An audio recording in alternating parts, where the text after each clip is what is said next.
Okay, mga kapatid. Nako, napakaganda po ng i-explain ko sa inyo ngayon.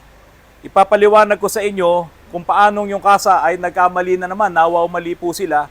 Kaya lang, ang problema pag nawawaw mali po sila, ang nagkakaroon ng malaking gastos, siyempre yung may-ari. Yun po mga kapatid, hanggang doon lang po yung video na yun, nakat na. Kasi po, nagsabi yung may-ari, wag nang ipalabas yung mga video nila kanina. Dahil ito nga po ay napagkasunduan sana naming iba-vlog, yung pangit na karanasan nila doon sa kasa na gumawa ng kanilang sasakyan. Pero since hindi ko na nga po ilalabas yung video na nakuhanan ko doon sa may-ari, isi-share ko na lamang po sa inyo kung ano po yung sad experience na yun doon sa kasa at doon sa calibration center na sikat kung ano po yung nangyari sa sasakyan po na yan. Tulad po nung vlog ko nung nakaraang gabi doon sa Nissan Navara na D40. Ang sabi ko po, kapag tatanggalin yung mga injectors, ay huwag nyong pagpapalit-palitin yan kapag ibinalik nyo. Kasi nga po ay naka-encode yung mga injectors na yan doon sa ECU. Ang problema, dito sa nangyari sa sasakyan na to, tinanggal yung mga injectors at ipinagawa doon sa kilalang calibration center, minarkahan naman nila. Nagkaroon sila ng numero 1, 2, 3, 4, ayan yung video. Pero ang naging problema, nung ibinalik na yung mga injectors, nagkapalit-palit naman yung pinaka-control valve sa loob ng injectors. So, dalawang injectors ang nagkapalit ng control valve. Ngayon, nung ipinadala na nitong calibration center sa kasa, itong mga injectors para ilagay doon mismo sa sasakyan na ito, syempre, hindi na siya nag-work ng maayos dahil nga po, hindi na nakaposisyon itong mga injectors doon sa dapat niyang posisyonan kung anong cylinder siya dapat doon nakalagay at magbubuga ng diesel. So dinala po dito yung sasakyan, limp mode, loss of power, pero galing po ito sa kasa. Ngayon mga kapatid, ito po ay gumastos ng 300,000 dyan sa kasa na yan. Nagpalit ng high pressure pump, nagpalit ng EGR, ang dami na lang ginawa dyan sa sasakyan na yan. At dyan nga po sa calibration center, almost 80,000 po yung ginastos nila sa paggawa nitong mga injectors na to, sa pag-rebuild. All in all, sabi po nung may-ari ay almost 300,000 ang nagastos.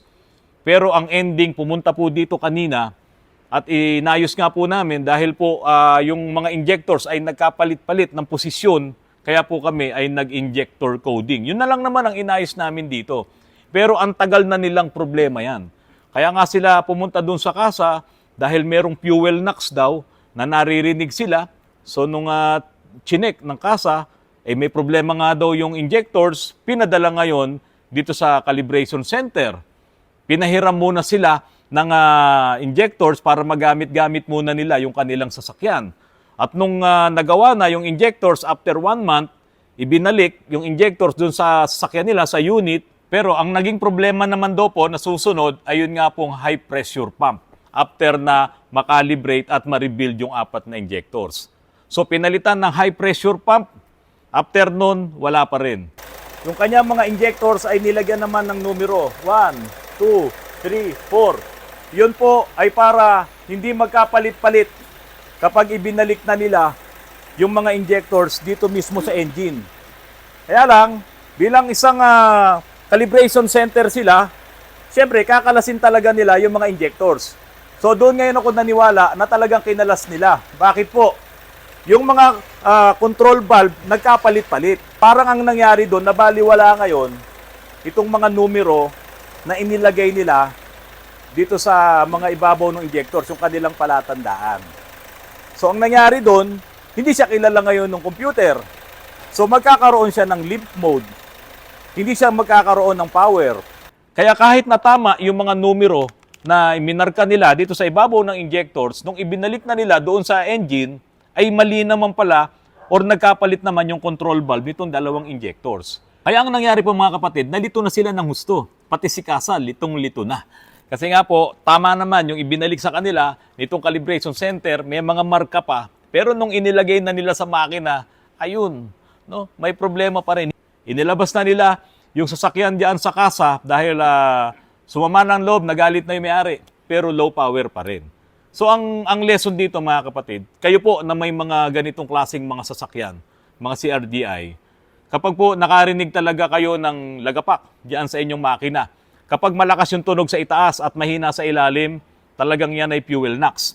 Pero kapag ang tunog na knocks ay mas malakas sa ilalim, yan ay engine knocks. Pero kung halimbawa nagkaroon kayo ng fuel knocks, dahil nga po sa ang mga diesel naman talaga natin ngayon, piliin nyo yung magandang gasoline station or yung mga top tier na gasoline station or fuel station para doon kayo magpakarga ng inyong mga diesel. Kasi nga po, mabilis dumumi ang mga injectors at ang nangyayari, nagkakaroon ng problema yung mga injectors.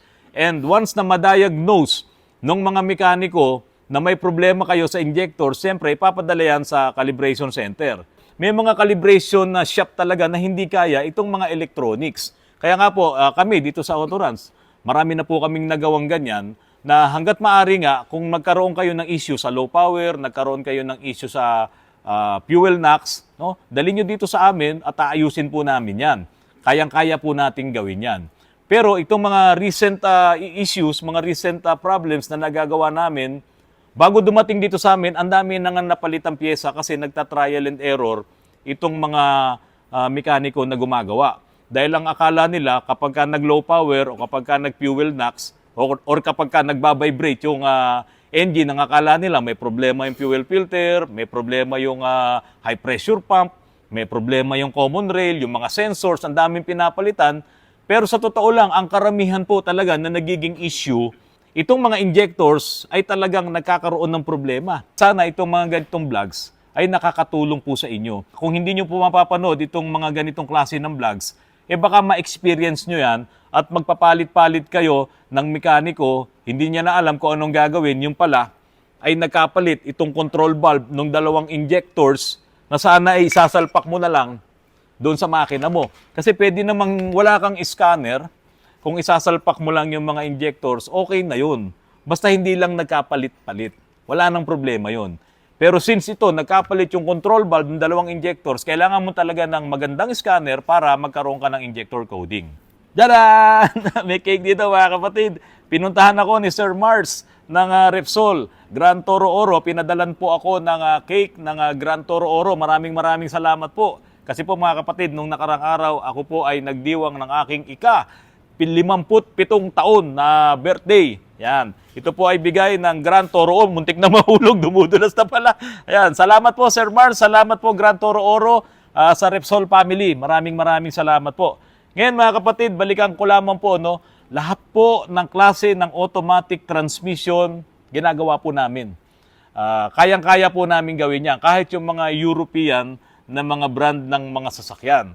Dalhin nyo lang po ang inyong mga automatic transmission dito po sa Autorans. Mayroon po akong hiwalay na team at mayroon akong hiwalay na shop. Nandoon po, yung dati pong dead end na part po nitong street namin ay inupahan ko na at doon po ngayon ginagawa yung mga automatic transmission. So, punta lamang po kayo dito para ma-diagnose namin at ma-check namin ang inyong mga automatic transmission. Mga kapatid, bago ko tapusin itong vlog ko, pinagana ko po kasi itong aking KP500. Ito, yung stereo na Pioneer.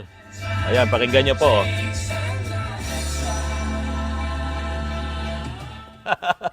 Siguro hindi naman ako sasawayin ng YouTube. Gumagana na po ito, pero ang naririnig nyo po ay yung mismong stock controls lamang po nitong Pioneer car stereo na to na KP500. So lalagyan ko pa po siya ng 7-band parametric equalizer with subwoofer. Yung pong subwoofer, ayun po, yun, nandun. Ayan, Pioneer. Tapos po, ito yung aking sub-amplifier. No? Ito yung aking amp. Yan. Ilalagay ko siya, pagaganahin ko dito kasi tinanggal ko doon sa aking sasakyan, doon sa kotse ko. Dito ko na lamang siya gagamitin para meron akong sounds. Hindi niyo po na itatanong, nung araw ako po ay mayroong shop na diyan po sa JP Rizal Makati. Gumagawa po kami ng mga stereo, kami po yung patok nung araw. No? Yung laki sa lola na jeep ni Paring Romy na bumabiyahe ng Guadalupe Top. Ayan, si Topits, biyaheng Pateros. Kumusta kayo? Sana buhay pa kayo. Napapanood nyo sana ang aking mga vlogs ngayon. At yung aking jeep noon na short circuit, biyaheng Tulay Crossing naman. Ayan. Mga kapatid, babatiin ko lang po, shout out po doon sa mga bumisita po sa akin dito kanina, galing po sa Isabela, mula po sa Sili Aurora, Isabela. Shout out to Asuncion family, Engineer Juanito Asuncion Jr., Catherine, Malu, Jaja, Tess, and Krisa, and also Wayne Buduan. Maraming salamat po at kayo ay pumunta pa talaga dito sa Autorans. Galing kayo ng Isabela at ipinagawa nyo ang inyong Starex kasi nga po sliding na ang kanyang automatic transmission. Kanina po ay nakuha na nila. Maging doon sa bata na talagang idol na idol ako. Shout out sa iyo. Ito muli ang picture mo. At bago ko po makalimutan, ito pong mag-asawa na galing pa diyan sa Baguio City, diretso na po pumunta rito para kunin yung kanilang ipinagawang Montero Sports. Ayan po, automatic transmission din po ang ginawa po namin diyan. Ayan po silang mag-asawa. Ito po ay si Mr. and Mrs. RJ Peralta, galing po diyan sa Quezon City. Mga kapatid, tingnan nyo po itong aking mga gamit dito. Ayan, siyempre, nandito yung ating silver plate buttons. Tapos yan po yung mga camera na ginagamit namin sa GMA7. O, ayan. Ito po yung P2 camera. O, inilagay ko na lamang dito kasi hindi na po nagagamit yan. So ito yung mga lumang camera. Ayan, pati po ito. O ito, ano pa to? Yung hindi pa to DSLR. Ayan, pati ito yung cassette player. O, at ito nga po yung aking KP500. Marami pa po akong gamit na pwede ko sanang dalhin dito. Kaya lang, mapupuno na to ng mga lumang mga electronics. Baka sabihin nyo, hindi na ako magmimekaniko. Puro babalikan ko na lang itong mga dating trabaho. Ito po ay nagpapaalaala sa akin nung aking kabataan. Kasi po, cameraman din po ako nung araw. Diyan po sa mga black timers ng PTV4. Yun nga po yung auto review ni Ninong Ron de los Reyes. Mga kapatid, maraming salamat po sa inyo. Huwag po kayong magsasawa sa panonood ng aking mga vlogs dito po sa aking channel. Dalangin ko po ay lagi rin po kayong masigla, kayo po ay walang mga karamdaman at para lagi po tayong nakikita-kita at sana po ay nag-i-enjoy po kayo sa panonood ng aking mga vlogs at hindi po nakukulili ang tenga nyo sa aking boses. Magandang gabi po at maraming salamat po sa inyong lahat. Sargento, halika, ikaw magbalik nito. Ito, si Sargento ay nagte-train na. Bakit ba kayo nagte-train dito, Sargento? Para saan ba yan? Immersion po namin Immersion. Saan ka ba nag-aaral? Technological Institute of the Philippines. Sa TIP. O yan, si Sargento. Anong kukunin mo? Mechanical Engineering or Automotive Engineering. Akala ko pera ng daddy mo. Mag-aral ka mabuti. Idiin mo pa yan, hindi pa yan nakababa.